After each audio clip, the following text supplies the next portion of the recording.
Hey guys, welcome back to CW Radio. Justin here.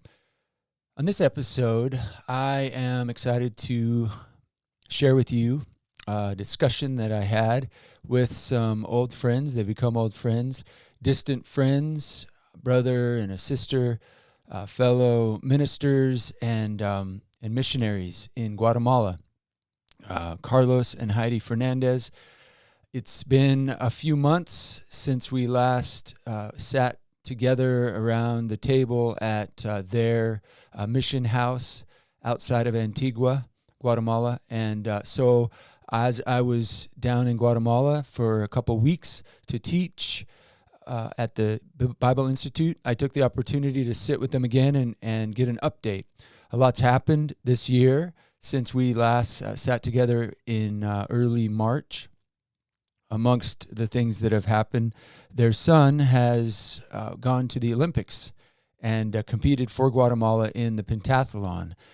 For those of you who don't know what the pentathlon is, then you want to listen, and you will hear the explanation of what the modern pentathlon is. We'll hear from them about the Olympics. We'll hear from them about our trip to Tabacal, this Mayan village that the ministry of Welcome to My Father's House, which Heidi and Carlos lead, has been working with this village for many years now. And the day that I recorded this interview, we had spent the whole day delivering food bags to the people of Tabacal, as well as Zapote and another village, I believe it was named San Antonio, nearby. We'll talk about that. In this first, this discussion is going to be in two parts. Part one, we'll talk about the Olympics and delivering food, the state of things with the people of Guatemala, and then in part two, we'll talk about the future and some things that Carlos has on his heart and on his mind as he looks to the next 10 years. So without further delay, here is my conversation with Carlos and Heidi Fernandez of Welcome to My Father's House. All right, well, here we are, guys, and it's good to be back in Guatemala. It's always good to be back with you, and here at the Mission House is one of my favorite places in Guatemala. And we're back here after a busy day, which included another thing that I always look forward to, and that is a trip to Tabacal. So we're back from a day there. Definitely want to talk about that. But before we talk about the ministry, I would love to hear from you guys about your experience in Japan and the Olympics and your son, Charlie, competing for Guatemala. So, Heidi, you want to start? Just talk a little bit about what that was like. It's an amazing reality that you guys have a son that was in the Olympics. Yes, well, we never made it to Japan to start with. Our family had plans to go to Japan and support Charles. We have done that through his whole 10 years of career. God has allowed us to go with him and be there when he won his 2 Pan American gold medals, when he went to the Olympics in Rio de Janeiro. And so we had everything ready to go. And then when the pandemic hit, we had to change plans, and also the Olympics were postponed for a year.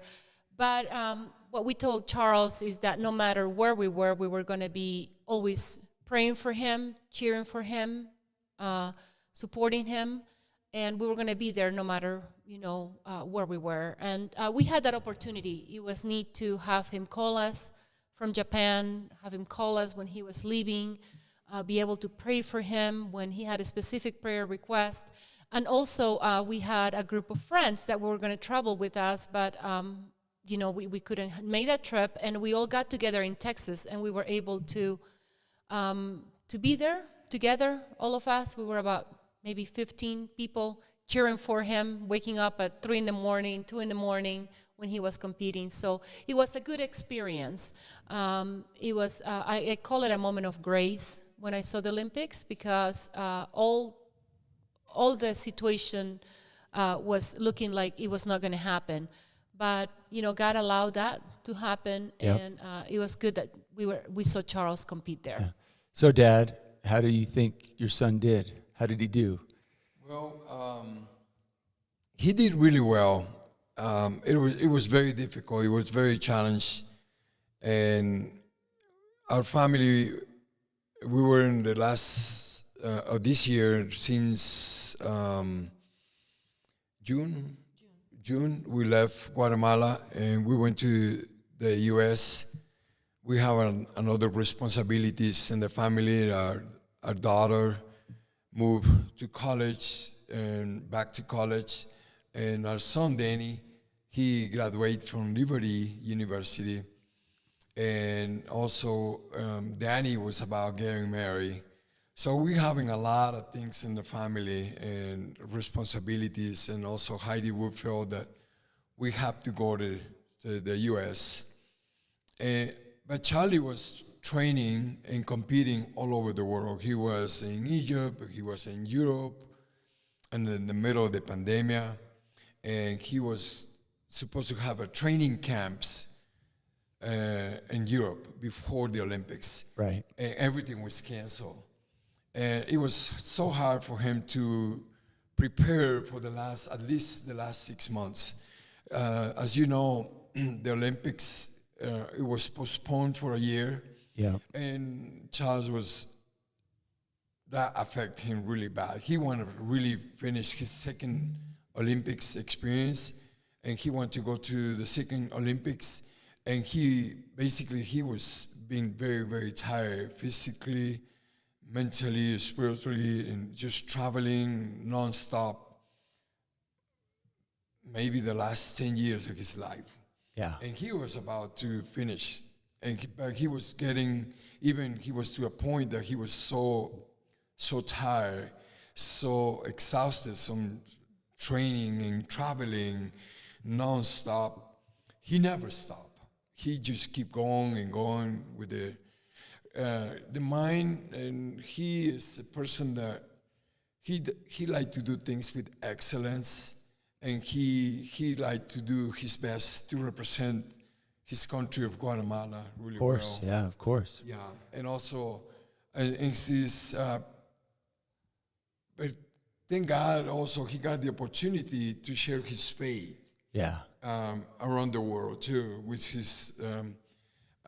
other athletes, with other people, the way he was performing, the way he was thinking, the way he was supporting himself, and this pandemic, he was always depending on the Lord, and then I think that helped him a lot. So. Yeah. So so in case some people don't know, Charlie competes in the modern pentathlon, which is horse jumping, swimming, running, shooting, and fencing. Yeah. And that's a pretty amazing set of skills and of abilities. So I know people are going to want to know how did he finish? How did he do in the games? Yes, well, he won his heat in the swimming. Okay. And he finished really strong. His fencing was good. But when he went to horse riding, there were a lot of issues with the horses, but unfortunately on one of the obstacles he fell off the horse, and he only had 80 seconds to get back on that horse before he was disqualified. What called our attention as parents, and it was that before he got on, he would make sure the horse was good. Yeah. Because he stood up right away, and he could have gone on that horse and keep jumping. Yeah. But what he told us that went into his mind, it was, I want to make sure this horse is okay before I got on him. Yeah. So he took the time to do that. Yeah. And cool. he did it in less than 80 seconds. And he was able to finish his course. And of course, he lost a lot of points there. So he could have probably won a medal. He could have probably been on the first 10. Because of that fall, he ended up 27. But what we told him is, for us, the way he handled that situation, it was better than gold because it showed his heart and it showed his care for the horse. Yeah. And it also showed his self-control because he finished well. And that was really good for us. So That's we awesome. are very blessed to see how he finished Tokyo 2020 That's or cool. 2021. Well, congratulations. And I know we've talked about one of the big variables in pentathlon is the horse jumping, because you have no idea what horse you're going to be riding. It's not your horse. Right. It's not a horse that you have been riding. It's not a horse you've been training on. It's like a lottery, and you get the horse you get, and sometimes the horse is great, and it seems like for Charlie, a lot of times the horse is not so great. Yeah. But in this time, the horse was good. Oh, we good. prayed for the horse. Yep, The horse horse was was good. good. It's Awesome. something that happened. Yeah, You know? it happens, yeah. It happens. But he also finished, he was the best athlete in The best Latin America. athlete That's awesome. from the whole Olympics. So that was really good. Yeah, That's there awesome. were four Latin American. There were athletes from Mexico, Brazil, and Chile, and Cuba. All of them, they were disqualified completely. They have 0 points. That's awesome. Charles was able to finish. He got a bad fall. He was able to compose and go back in the horse and finish the competition. And that's how he became the best from Latin America. That's awesome. I can't wait to see him again and shake his hand. He is one of 2 Olympic athletes that I've ever known personally. I've only known 2 in my life, and he's one of them. So it's pretty cool. Well, I'm excited to have you share, Carlos, some of the new things that are stirring in you, some of the new things that God is putting on your heart as you've been looking at the Great Commission. But before we get into that, let's talk a little bit about today and what we did today. Heidi, we went to Tabacal. So why were we there, and what did we do? It was an awesome day. Yes, so Welcome to My Father's House as a program called Baskets of Love. And usually we do this on Christmas time. So so people can, have something to celebrate for Christmas. And it's also a way for us to be able to share with our Christian family. But also when we see that there is a need, an emergency, we will go ahead and take food supplies. And these past few months, we have seen what this pandemic has done to the country of Guatemala. And we heard that a lot of people were out of work and they needed the help. And thank God for many months, we had no cases in Tabacal or the nearby villages. But these past 2 weeks, we heard of people getting sick, being put in quarantine. So Carlos and I, we said, this is the time when we need to step in and help. And we were blessed that we had some funding to be able to purchase the bags. Yeah. And also we had people that came along and they said, we want to help and we want to, donate. And so we ended up making 206 bags, which is a lot of 206 bags.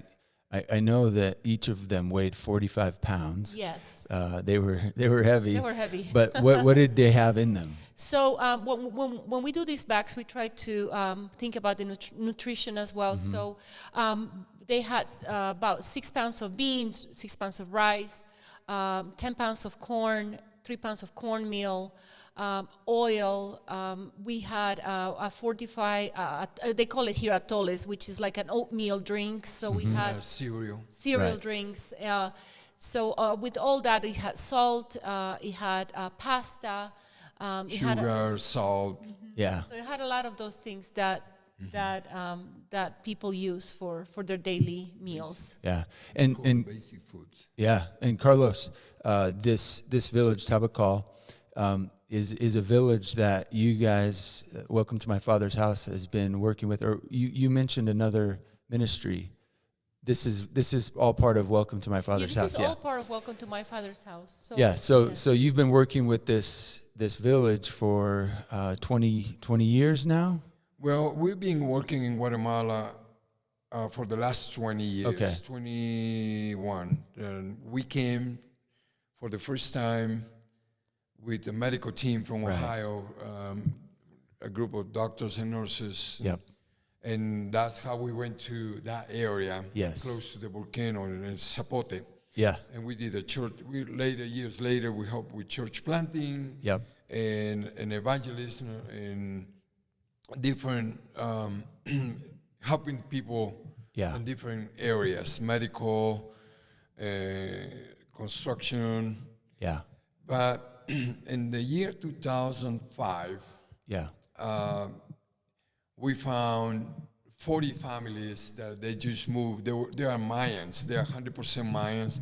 They were families that were living in the highlands, and it's almost cold weather in the mountains, and they moved into the coast of Escuintla. Yeah.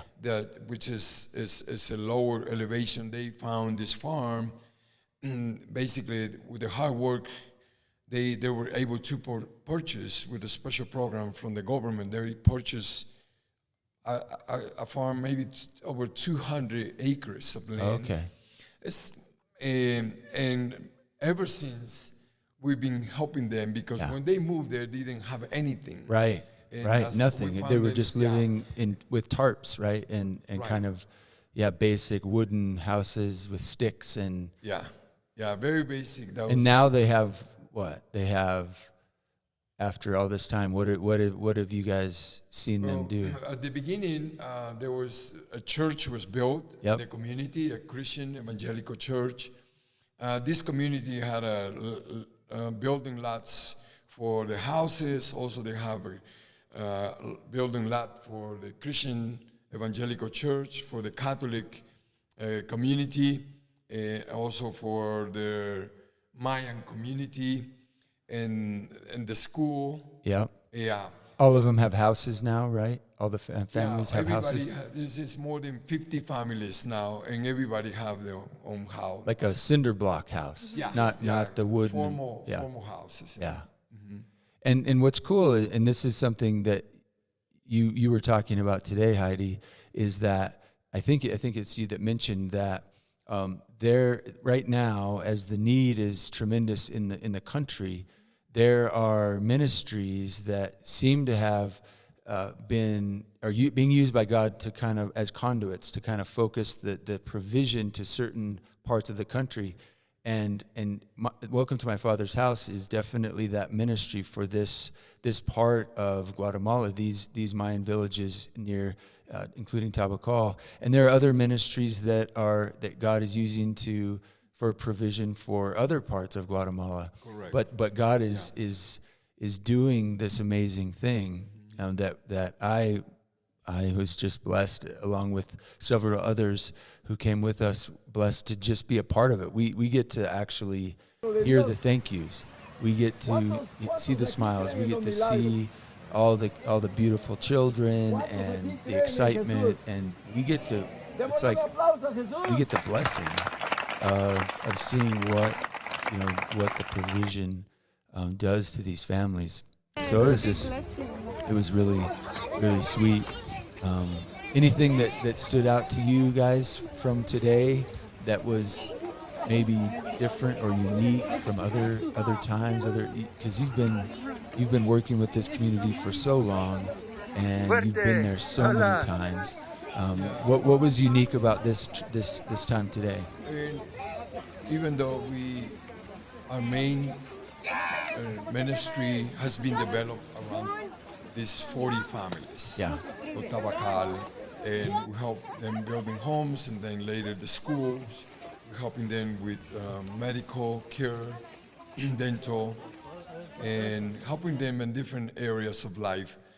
But also, we noticed that by doing that, also now we have the Christian school.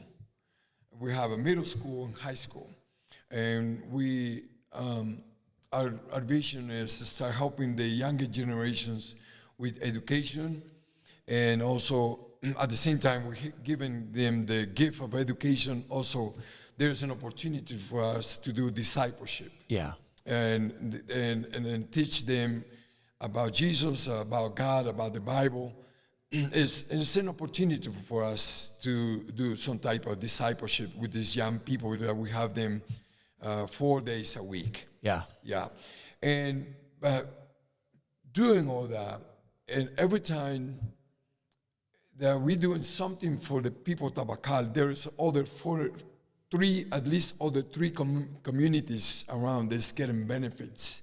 Like today, we were there, like Heidi was saying, we were able to prepare more than 200 bags. Yeah. Each bag was almost 50 pounds, Yeah. including all the things that we talk about, including soap and Clorox for hygiene. Yeah. But we have 3 local churches that the entire membership, like, we stop at the first, like you notice, we stop in Zapote, Yeah. to a church that we hope to plant and build. They having more than 77 bags. And the whole families from that church, they got food of that. They were not there. There was just a pastor and his wife. They receive us. They open the doors of the church, and we live this gift for that local church, and that was very unique. We did. Yeah, that was cool. We have a lot of work to do all day, but we went there real fast and just say hi to greet the pastor, and he was very happy. And then later we went right away. We went to Tabacal. Yeah. But that was that when we delivered the food in Zapote, there was no people. Right. There was a few. Yeah, there was a few. Families that are in these food programs in Tabacal, but they received the food store, so they didn't have to carry Oh, it. that's who they were. Because Yes. I noticed that there was a group of moms and women who Yes. came to the side of the church, Yes. Right. and they got some food and took it, and then we put some inside the church. So Yes. inside was for Zapote Right. and the church, and those were actually families who are a part of the school In in Tabacal. Tabacal. In Yeah, Tabacal, okay. Yes. but they live in Zapote. But they live in Zapote. So that's one of the neat things that we have seen. It was very, very special for me is to see, how Tabacal has become that light, Yeah. and we're always trying And a hub, almost a hub. a hub for other families to go and get education for their kids, and that's what we have encouraged that community. We have said, God has blessed you so much because God has blessed the community so much. Right. And you need to be a blessing now. And for us, it's so special, like to see the leadership, like Arturo, taking in charge of making sure everybody was covered in the list of families. And so that was very special. So those families that you saw there, those women, they were moms that their kids go to the Tabacal school programs, but they live in Zapote. So instead Right. of them carrying that 50-pound Right. food back, And it's like what, Yes. like 3 miles? yes, probably? about 3 miles of rocks and Yeah, dirt and very yes, very bumpy rough. road. Yes, it's not like nice hiking You mentioned pathway. Pathwalks. you mentioned just now the man who was making sure that everyone in Tabacal got Arturo. Is he kind of like the mayor? He is one of the town Well, leadership. he is. He's one of the leaders of the church, Okay. and then he's very well respected and we trust in him. And every time we do something, when we take teams there or we take people or we do activities like today, he's the one that's helping us organize. Yeah. Like today we went there. There were more than 50 families. Yeah. How many bags we distributed in Tabacal So in Tabacal we left. and San Felipe? In Zapote we left 77 bags. Yep. In Tabacal 80 bags, and in 80. San Felipe 25 bags. And then we have 4 extras that we took. And there were actually 4 people that came up and said, "Will you please help us?" So I had to talk to Arturo, and I said, "Arturo, I know that you work with the list, and we work with that, but what do you think about this?" And he said, "If you have them, then let's bless them." Yeah. So there was an elderly woman, a widow, and 2 other moms that were not on the list that they needed to receive that. Yeah. So That's cool. yeah. Yeah, and also for me, it was very special to go back to Tabacal after more than 4 months. And we were in the States for this time.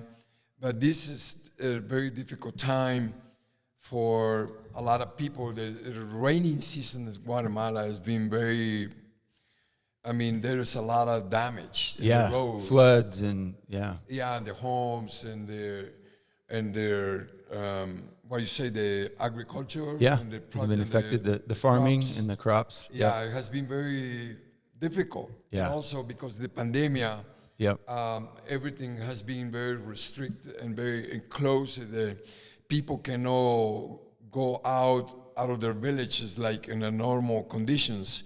So there is lack of jobs. People don't have regular jobs, and then it's been a very difficult time. And then going back after 4 months, and one of the things that happened was just less than 2 weeks ago, and we had, like, when we went there, the driving conditions was some of the worst. We had to use 4x4s, and we got to cross rivers. Four rivers that were running. And then it was running. And we usually come in the dry season. This is the first time that I've come in the rainy season. I'm usually here in the dry season, where if there's any water in the riverbeds, it's like a trickle, and it's mostly dry. Now, I mean, one of them, it was like a foot deep. The water was like a foot deep, and it was running. And that it didn't rain we didn't have any rain in the last week. But 2 weeks before that, there was raining every day. There was a lot of damage. One of the bridges, it broke down. It collapsed. And then the people, they were having a hard time trying to get out. They would have to walk for miles trying to go into the grocery or the markets to get food. So we knew that they were in trouble. Like Heidi was saying, that we knew that this is a time that we have to go. And we share with a lot of people and the supporters. And the people that we present the need. And we ask people to pray. And we were thinking that they were in a situation that they needed some food. They needed some help. And the response and the people donating for the food was overwhelming. It was real quick, and we were able to, Heidi worked tireless for more than 3 weeks.